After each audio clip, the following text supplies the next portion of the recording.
In this video I want to show you how to open the hood of your Ford Econoline. So over here in the driver's side footwell, you're gonna find this latch over there.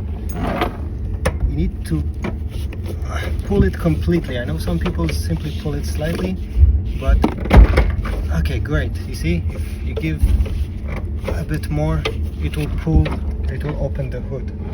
Now let's go on the front of the car, and if we go slightly on the right side of the Ford logo, okay, there will be a latch hidden there. You may see it.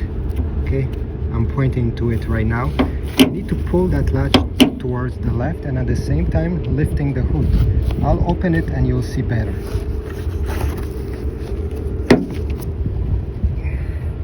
So this is the latch I was talking about.